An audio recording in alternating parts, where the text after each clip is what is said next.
Okay, so we are live across a variety of platforms, and folks should be seeing us on Facebook and YouTube. If you are on our page or profile on any of the platforms and are watching this live, chime in, let us know you're here, let us know where you're checking in from.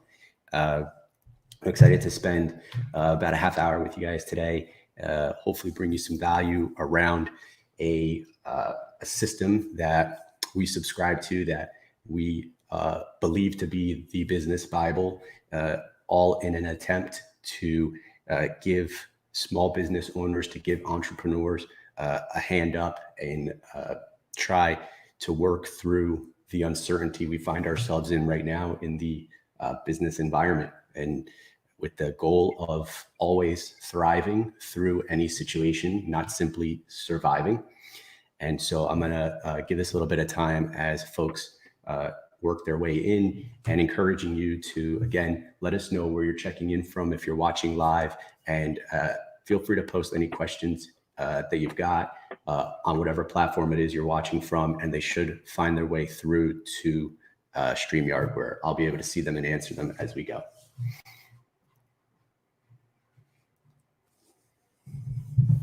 We have Jimmy Luciano from Harrisburg, Pennsylvania, with us.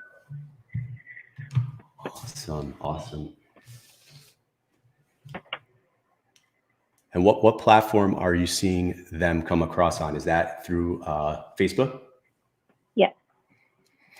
Okay, yeah, just so those that are watching this live for the first time, if you haven't seen this format before, we are casting across multiple platforms. So this tool is essentially an aggregator and makes it possible for us to reach people regardless of what platform they prefer to consume this on. So it's actually a really cool tool, and this is only our second ever time using it. So bear with us as we work through whatever technical issues we may or may not have. I hope we don't have many, but that is the risk we take when we go live. We don't necessarily know, but it'll be worth it regardless, because we're going to bring some serious value to the small business space today.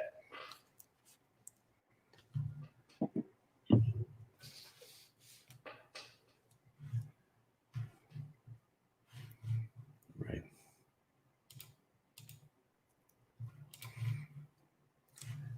And so again, don't hesitate to like, comment, and share on whatever platform you're watching us on. We should see your comments flow through. If not, Jamise is here with us to kind of aggregate those and flow them through to the chat bot if they, for whatever reason, don't find their way here automatically. But it looks like we got a bunch of people starting to log in, and I'll kick us off in a couple of seconds. Got solid notes for you guys, all based on what I believe to be the business Bible, Traction and the Entrepreneur Operating System by our good friend Gino Wickman. So I'm going to unpack this model today, and over the next however many weeks we are in quarantine, I will unpack a different concept, dig into whether it's vision, people, data, process, issues, those core components of the entrepreneur operating system. And I don't necessarily know that we'll go through them in order. What I think we'll wind up doing is jumping around where we find folks need help most based on comments. I'll keep it very fluid, and we'll unpack specific things that we are finding useful in our business now, but also be receptive to the notes and the comments that we're getting from the viewers out there as well.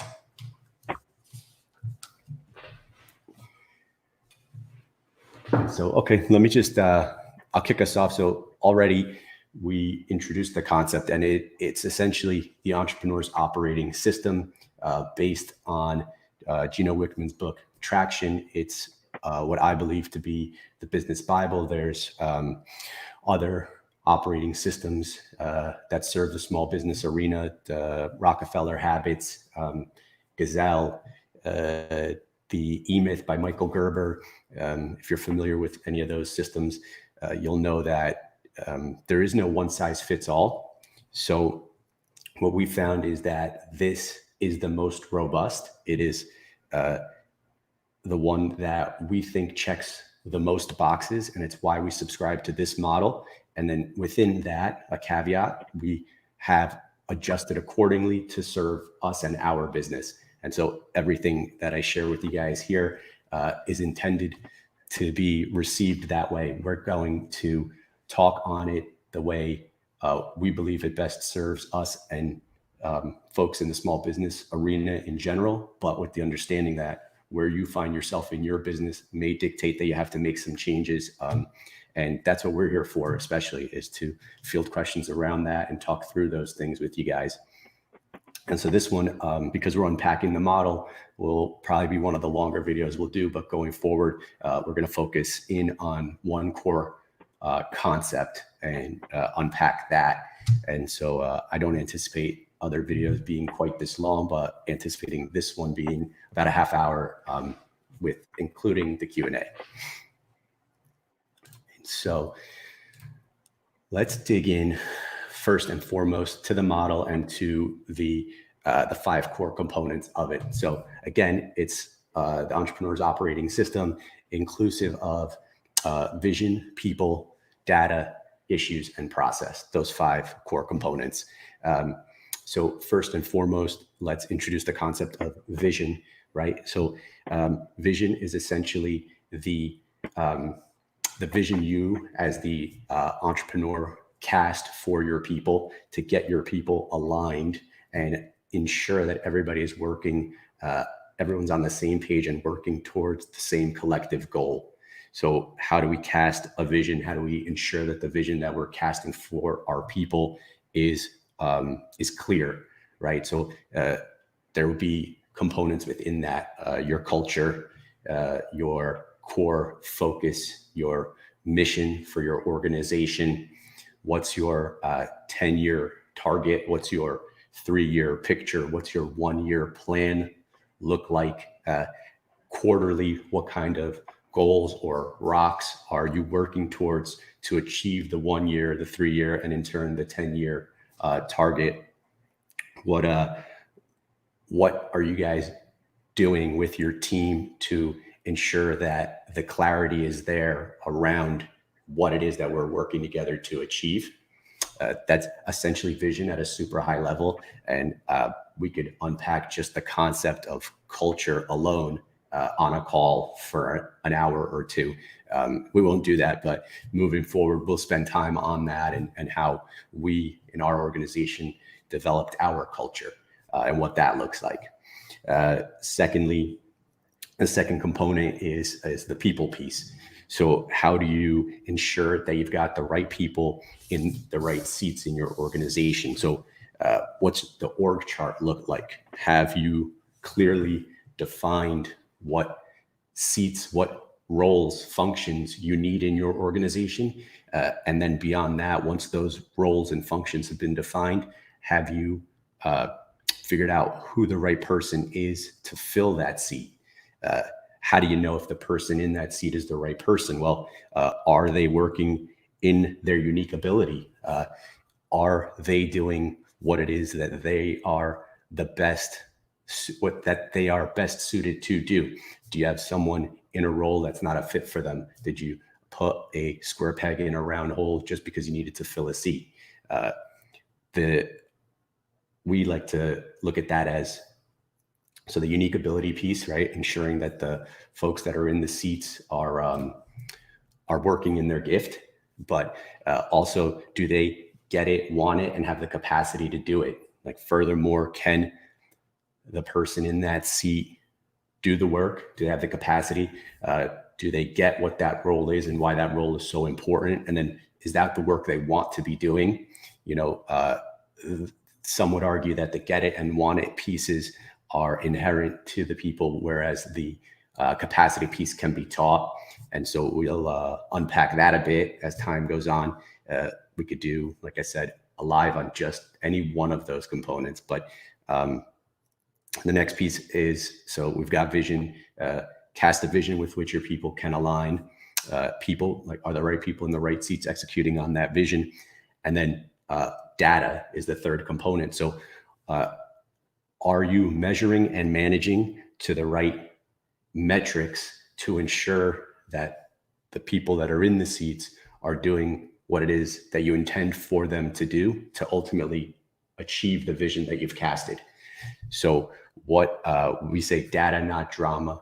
At the end of the day, what measurable and manageable metric, KPI, key performance indicator, are you using to determine if you're being successful, if you're achieving whatever the goal is? If you can't tie to data a key measurable and manageable metric, you're likely talking about drama. And that's a huge detriment in a lot of businesses, is they often talk about drama rather than data. They have conversations around things that aren't really the thing at the heart of what it is they're trying to achieve. And so that transitions into the fourth element, right, which is issues. So what issues have come up that are preventing your people from achieving the goals you've set with them? Are they not hitting a target? Are you not achieving what you set out to achieve because of an issue? What's the issue? What's the real issue at the heart of the problem? So we say IDS, identify, discuss, solve. So the real issue that's preventing anyone from accomplishing what they're set out to do is likely not the surface level issue that a lot of people are talking about. And I'm sure everybody on this call has been in a meeting where you talk and talk and talk on something only to realize that the real issue wasn't what you were talking about at a high level anyway. The real issue lies a few layers beneath what it was that you were talking about at a high level. That surface level stuff isn't going to get anything resolved. So how do we identify what the real issue is, then discuss at a level that makes sense what the issue is, with the intention of ultimately solving the issue? IDS, identify, discuss, and solve the issue. Once that issue is deemed solved, you're likely putting in a new process or system.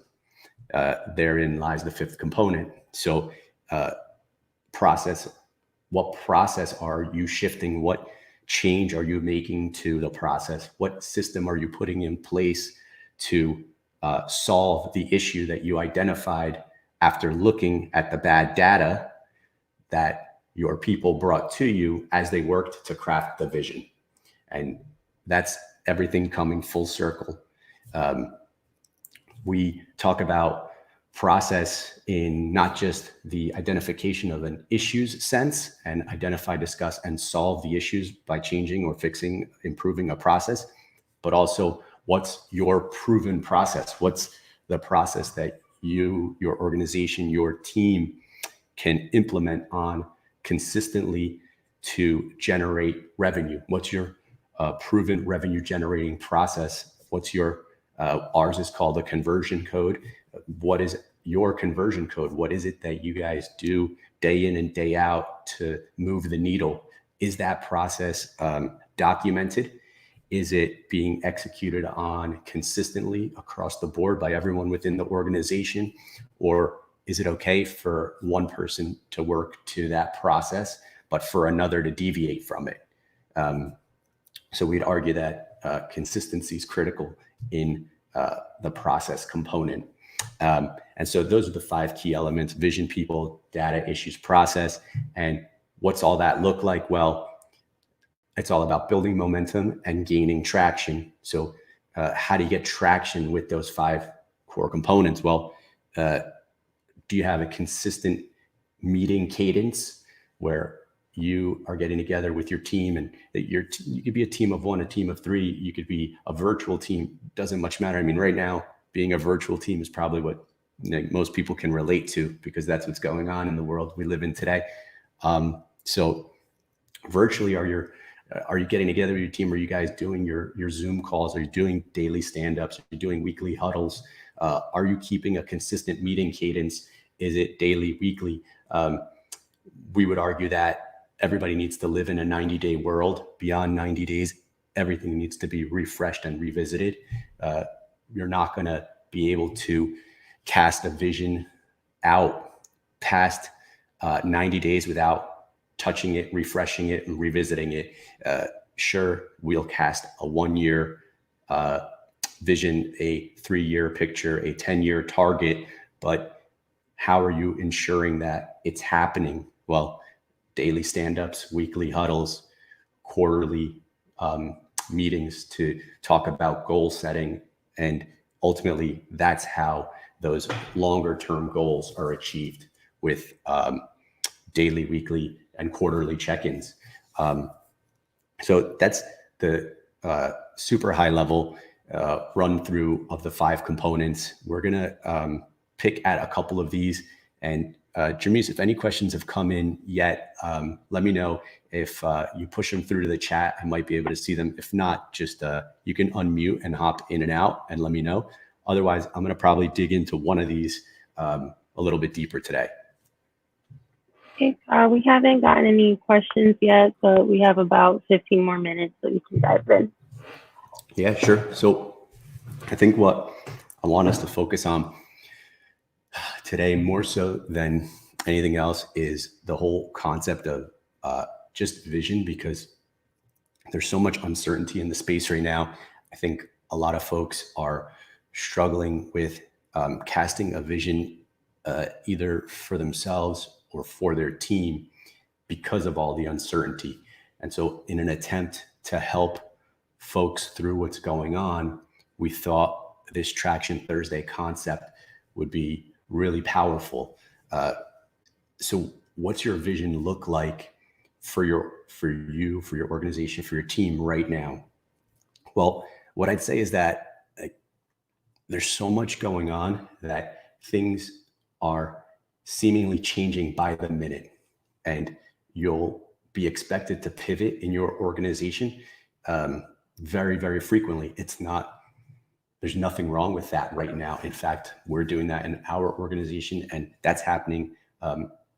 Just look down Main Street and look at what's happening in the restaurant space. You'll be seeing that happening all over the place. Someone who was able to serve in their dining room up until 30 or however many days ago, now suddenly has had to go completely delivery or pickup, right? They're talking about possibly letting people back into the dining rooms in the restaurant space soon. Well, excuse me, what's that going to look like for folks then? Are they going to be letting people in with masks? Will they be operating at 50% capacity?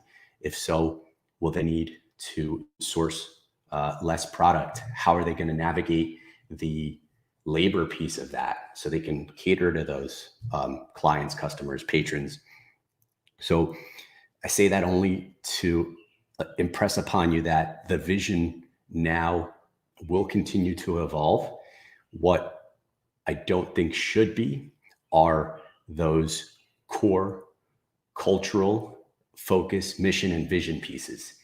I think those things are set in stone. I think culturally you subscribe to a group of core values that dictate how your organization is run and how decisions are made. You don't deviate from that. Those values are inherent to you and your people, and they direct how you go about the doing of business in whatever capacity that is. And I don't anticipate having only real estate folks on these calls. So what I'd like to do is speak outside of that. I don't want it to be industry specific. I want to speak at an industry diverse level and try and bring value to folks in food, in fitness, in retail, in manufacturing, because regardless of the space, casting a vision based on consistent values is critical no matter what. And especially, I would argue, critical now, given what's happening in the space, in the business climate, not the space of real estate or food or whatever the case is. So, and this is likely where we'll go first in the coming weeks, is just really honing in on a vision and the core values upon which that vision is going to be crafted and ultimately casted out to the people you work with and for, because it's important to do it not just for your team, but for the people that you do business with in the periphery, for your vendors. For us, we have our job site standards. It's you, by virtue of the fact that you work with us as a vendor, you're an extension of our brand. So you're not necessarily going to be on our daily stand-ups or our weekly huddle calls, but we'll put our site standards post up on job sites so that anyone that's working on our job sites, who's essentially an extension of our brand, sees that one of our core values is how you do anything is how you do everything. And that's articulated in a list of 10 to 12 things that we expect from folks while they're on job sites representing us. So we don't subscribe to cursing, as an example, right? So if you're on a job site representing us, we certainly don't expect that you'll be out and about cursing. That's something that a neighbor would hear you say, and they're going to align that with us. Our signage is out there. So make it so certain, so abundantly clear that just folks that work within your organization absolutely get it, but that folks that work in the periphery also get it. And again, the purpose of the vision, despite all the uncertainty right now in the global business environment, is to facilitate the making of clear and consistent business decisions. If you're certain on your culture, if you're certain on what the values are, what the core focus of the organization is, it'll make making business decisions a whole lot easier. And so again, it doesn't seem very tactical. It seems very clouds and not very dirt. But the reality of it is that you have to go up there in the clouds and you have to do this high level vision type work. So that way it makes life easier down when you're getting tactical in the dirt, doing the actual work. When you, your team, and your vendor partners are out there doing the work, the decisions are made based on those things that were discussed and decided upon at a high level and then cascaded down through your organization. And so that's where I thought it made sense to spend some more time today. Again, we'll look to unpack vision a lot because it is the core upon which most other stuff is built. Vision will focus on a ton. Data and not drama, really, really big piece. We're going to spend some time on as well. The people piece, and just making sure that the right people are in the right seats and everyone's operating in their unique ability. Process is something that's about, it to me is very, very natural. It's something that comes easy, but I don't want to take for granted that not everyone's process oriented, systematic in the sense that, we or I am. So I want to spend some time there helping people work through their process. What's their proven process for generating revenue? Do they have one? If they have it, is it documented, and is it being executed consistently across the board by everyone? If they don't have one, I would argue they may not even have a business. They may be their business. So let's talk about that and getting that process in place. And then again, with the data, not drama thing, and, the resolution of issues, we'll talk more, in the coming weeks on how do you identify the real problems, what at the root of whatever you believe to be the high level issue. What is the real problem? Let's get there. Let's go there and discuss that. Let's have that relevant conversation to get to the root of the problem, and then put a process in place to solve whatever that problem is, rather than talk in circles about the same thing day in and day out, week in and week out. You can go into an organization that's talking about the same thing for months on end. I've worked in them. If you've ever worked in corporate, those of you that may have been tuning in that are live or otherwise, that have been in the corporate space, I'm sure you've been in meetings for months on end where they talk in circles about the same thing over and over, never really understanding that what they're talking about at a high level isn't really the issue at all. The issue lies beneath that. No one has decided to dig in to get beneath that and figure out what exactly it is. And so again, people will just talk in circles about things we frankly don't have in the small business space right now. Especially, we don't have that kind of time. I would argue that time is the most finite resource. Money can be made, time cannot be bought. So let's be effective and efficient with our time. Even this call is that for you guys, or I hope that it is. My hope is that I bring you value on this, that you come away from this, and the calls will continue to do like this with value, with things that you can go and take into your business and implement immediately to create shifts. And so that's the EOS model. That's the operating system that we subscribe to. Those are the 5 key elements of it. And if we've got any questions with regard to that, I haven't seen any flow through here. I'm not sure if that has to do with the chat and whether or not questions are finding their way here. But I encourage you guys to engage if you're watching this live. Again, let us know where you're checking in from, and send your questions through. We'll also start taking questions in advance of these calls, so I can bring value to folks that have specific business-related questions tied to their organization and what they have going on, especially in, like I said, this very uncertain business climate. We still haven't gotten any questions in the chat. Okay. Yeah. I think one thing I'll just kind of close us with then is this, why this model, and like, why is this worth anyone's time, right? So I said time is the finite resource, of which we have very little. So I don't take that for granted, and any time spent on anything needs to generate results. If it doesn't, it's not worth the time, obviously. So here we have what I believe to be a very holistic approach to operating business, and that is any business. It doesn't matter if it's what the vehicle is, what the space you're in is. It's business for business sake. It's vision, people, data, issues, process. Those 5 core components apply across industry. And so I want our time spent together here and on, the calls that we'll take from here on in to be productive and to be value add. And this is what I believe to be the most holistic approach to operating a business, a small business, a business, 3 people to 3,000 people. Doesn't much matter.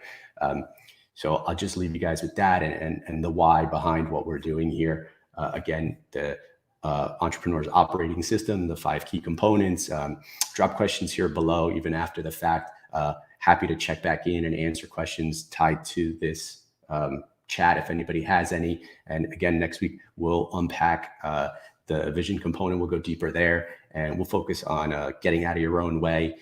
That'll be a big element that I think a lot of operators, create a differentiation there between owners and operators. A lot of operators are standing in their own way, especially now. And so I want to help folks get unstuck. So again, thanks to those of you that have tuned in live. For those that watch this later, encourage you to comment, comment, share here, and look forward to another Traction Thursday next week. And thank you for tuning in.